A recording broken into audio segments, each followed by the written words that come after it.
Today, a ruling has been delivered on the two gentlemen who were arrested and charged with publication of false information. And the two gentlemen have been released by the magistrate on personal bonds. It means that they are free. And we want to appreciate and thank the magistrate for the brave ruling, for protecting the Constitution, which is the apex of the law, because the DCI had ill intention of detaining the suspects for a further 10-day period, which is not allowed because they've eroded the public confidence. If we lost Albert Ojwang in the police cells, then we are not sure how many of our suspects we can lose in the hands of the police. So we want to thank the judiciary for the great job. This is our first case and it is a win. We assure the public that your advocates are here, ready to represent you any time.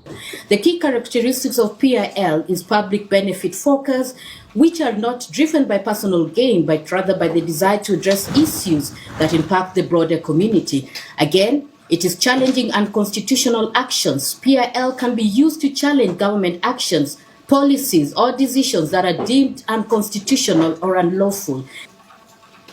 Now, some of the PIL cases that the court should look at are social justices addressing issues like human rights, protecting fundamental rights and freedoms such as the right to health, education and a fair trial, good governance, holding public officials accountable for their actions and promoting transparency and accountability, which by ensuring that the government and other powerful actors are held accountable for their actions. The rights to liberty and security of a person guarantee freedoms from arbitrary arrests, detention, and physical or mental harm.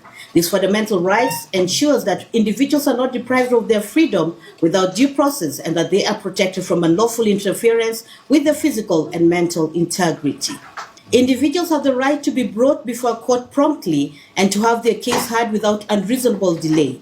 Protection from torture and cruel, inhuman and degrading treatment, that this includes physical and psychological harm, and protection from unlawful search and seizure. As a country, we must be alive to our humanity and social justice ongoings.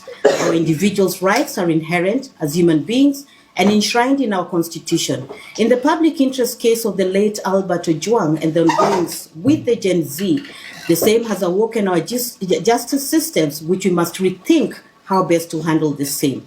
As pointed by counsels over this matter, our police enforcement unit must work on their mandate and restore public confidence. Conclusively, this court rules as follows.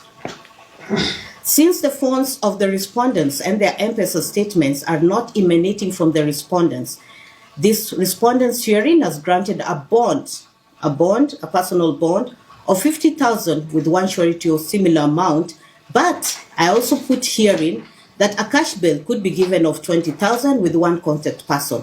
We all come back to court on the 8th day of July, 2025. We welcome the ruling, which is very timely, Your Honor. And Your Honor, I must tell you that history will judge you very fairly. And you've been so fair to the suspects before you, and may God bless you. Thank you. I really appreciate it.